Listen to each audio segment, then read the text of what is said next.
Estamos ya en contacto con el doctor Andy Carrión Centeno, abogado, experto en Derecho Penal, docente universitario, para conversar. Tenemos en agenda varios temas, el tema de Cerrón, para empezar, creo que es importante. Le damos la bienvenida, entre otros, le damos la bienvenida al doctor Carrión Centeno. Bienvenido, buenos días. Gracias por la presencia en Ánfora, Andy. Muy buenos días y gracias por la invitación. ¿Cuál es la primera lectura, Andy, con respecto a esta intervención que se ha iniciado en la mañana por parte de la Fiscalía en la vivienda de Vladimir Cerrón? Forma parte de un proceso, evidentemente, y qué es lo que aportaría y qué es lo que seguiría luego de esta intervención, este allanamiento a la vivienda de Vladimir Cerrón, líder de Perú Libre. Por la información que hasta el momento se viene manejando sobre esta diligencia, entiendo de que quien la está llevando adelante es el fiscal Richard Rojas, quien dirige la Fiscalía de Lavado de Activos de Lima y que habría ordenado no solamente el allanamiento, sino también la incautación tanto del domicilio en el cual habitaba, así como de una oficina supuestamente ligada a sus propias actividades. Ahora bien, debemos de recordar también de que ya sería la segunda vez que se producen este tipo de allanamientos a la espera, y esto tiene que haber sido corroborado por un juez, de poder incautar elementos que puedan apuntalar la investigación que se sigue hasta ahora por el delito de lavado de activos. Veamos si es que pueden de alguna manera recabar estos indicios, puesto que ya por el tiempo transcurrido, quizás el efecto sorpresa ya no tenga tanta vigencia, más aún cuando ya se produjo un allanamiento e incautación previos. Así es que eso en su momento me imagino que será la propia Fiscalía quien informará acerca de los avances de la mano de este tipo de diligencias. Tanto van a conseguir nuevos indicios al tema de la investigación. Es un proceso que tiene varias características, que choca con lo político, siendo un personaje ex gobernador, que parte de la investigación tiene que ver con el tema de la investigación del Ministerio Público, pero también es el líder del partido político que llevó al gobierno, al presidente Castillo. Entonces, esos elementos que tanto influyen en la investigación, en el proceso, Andy.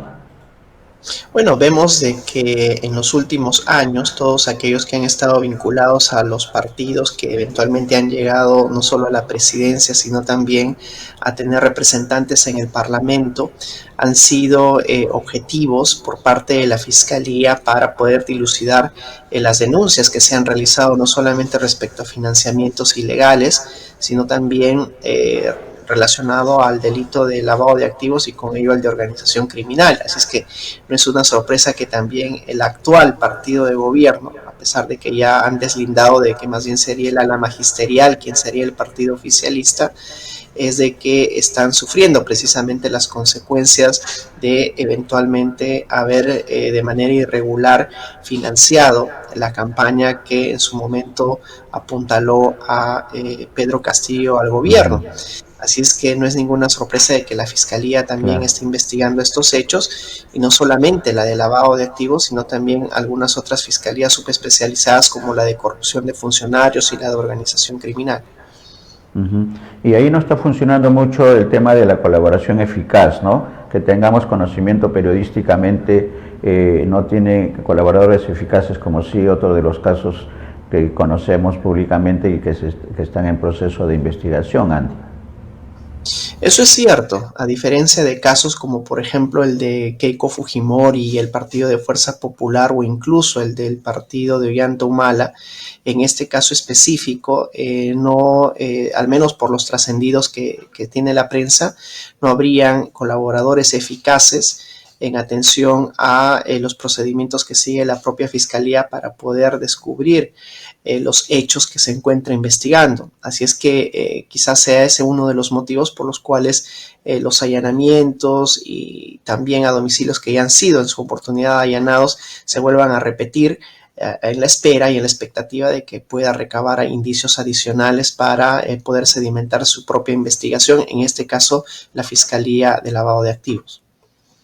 Lavado de activos, que eso es lo más importante de la investigación, y en lo que viene del proceso y con la experiencia como docente universitario en estos procesos, ¿cuánto tiempo más tendría que ocurrir para que pueda ya ingresar a sentencia al Poder Judicial, Landy?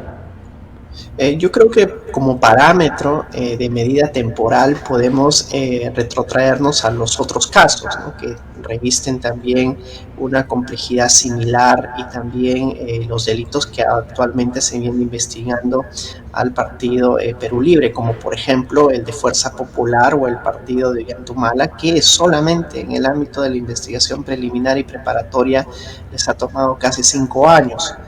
El único caso que actualmente se encuentra en juzgamiento, en la etapa de juzgamiento, es la de Ollantumala. Sin embargo, la de Keiko Fujimori, por ejemplo, con el partido Fuerza Popular, recién nos encontramos frente a la etapa intermedia del control de acusación, que eventualmente podría durar hasta inicios del próximo año. Así es que haciendo una proyección prospectiva del tiempo que podría tomar llegar a juicio en el caso del partido de Perú Libre y también de sus dirigentes, podría, pues, yo creo, tomar algunos 4 años o 5 años en el mejor de los casos.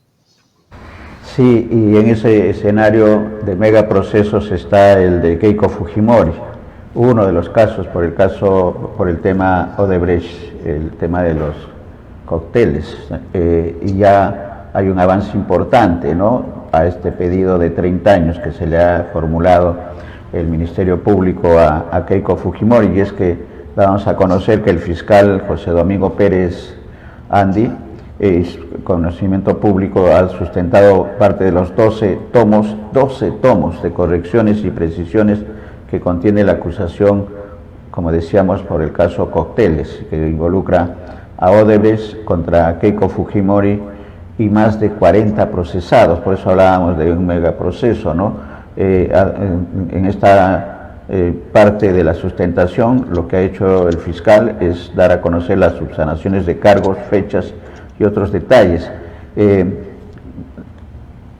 Y conclusión, inició sus actividades desde el 2009. Keiko Fujimori, lo que dice el fiscal Pérez, la red liderada por Keiko Fujimori inició sus actividades desde el 2009. Valiéndose de su cargo como congresista, solicitó dinero para su campaña del 2011, y hablan ya de Rolando Reategui, y hablan incluso de dinero que ha recibido la propia Keiko Fujimori. ¿Qué es lo que viene luego de esta sustentación del fiscal Pérez? Y la pregunta también que se hace a la opinión pública seguramente, Andy, es ¿cuánto tiempo más tiene que pasar para que ingrese a sentencia y este pedido de 30 años de prisión que está formulando el Ministerio Público a través del fiscal Pérez? Nos encontramos ahora, respecto al caso que preguntas, en la etapa intermedia, es decir, en el saneamiento del proceso a efectos de que ésta pueda pasar sin defectos a la etapa de juzgamiento. Ya el propio coordinador del equipo especial, Rafael Vela, lo señaló en una declaración de que eventualmente podríamos estar hablando de entrar a una etapa de juzgamiento en el año 2023, con lo cual lo que resta del año podría tomar, temporalmente hablando, el control precisamente de la acusación ya presentada en su oportunidad por el fiscal Domingo Pérez. No obstante, yo creo que esta es una proyección algo optimista, ¿no?, porque también en otros casos, incluso en el de Martín Vizcarra, los propios fiscales declararon de que incluso se iban a ir a una acusación directa y que en el breve plazo de 2 meses iban a tener ya una acusación en contra del expresidente Vizcarra. Y hasta el día de hoy, a pesar de que ya transcurrieron muchos meses, no tenemos la acusación en curso. Entonces, yo creo que estas proyecciones hay que verlas un poco con pinzas, puesto que inicialmente pueden ellos proyectarse a inicios del próximo año para que entre la etapa de juzgamiento, pero recordemos de que es un megaproceso. Son 41 personas las que se encuentran incluidas como imputadas, además de las propias personas jurídicas y de todo el ingente material probatorio que tiene que analizarse en la etapa intermedia, con lo cual yo difiero un poco de esa proyección y quizás podríamos hablar de juzgamiento a fines ya del próximo año y no necesariamente a inicios, ¿no? Fines del 2023 que podría darse en el mejor de los escenarios, ¿no? Porque este tema de los 41 implicados, 40 más Keiko Fujimori, cada uno tiene defensa y cada uno tiene también su estrategia y eso complica. Pero de acá a fin de año estamos hablando de 12, de 15 meses, más, un poco más, 18 meses, podríamos tener sentencia y conocer cuál es el papel de la justicia en estos casos megaprocesos, porque es un mega tema de corrupción de nuestro país. Además se convierte en emblemático a nivel internacional, y esa pregunta viene a continuación. En el ámbito internacional, con conocimiento de jurisprudencia, Andy, ¿qué otros casos similares al de Keiko Fujimori han habido en antecedente o están en proceso a nivel latinoamericano y a nivel mundial? Sí, se fue la señal durante un minuto, discúlpeme, he vuelto a conectarme. Sí, la pregunta era que a nivel internacional este megaproceso, ¿qué antecedentes similares existe que estén en proceso o que se hayan dado con estas características de corrupción y de compra de recibo de dinero, todo lo que ha significado el proceso de investigación de Keiko Fujimori? Comparativamente hablando, procesos similares se han dado, por ejemplo, en el país de Brasil, ¿no? Y es por ello que también se vio por conveniente, al menos la justicia brasileña, activar estos canales de colaboración con la justicia peruana. Ellos, no obstante, la investigación que se siguió respecto a estos hechos ligados a Lavallato tienen un antecedente de años previos, ¿no? Nosotros, digamos, hemos recién iniciado la investigación de estos megacasos desde el año 2016 a raíz del acuerdo que se firmó en Estados Unidos por parte de Odebrecht con la justicia norteamericana.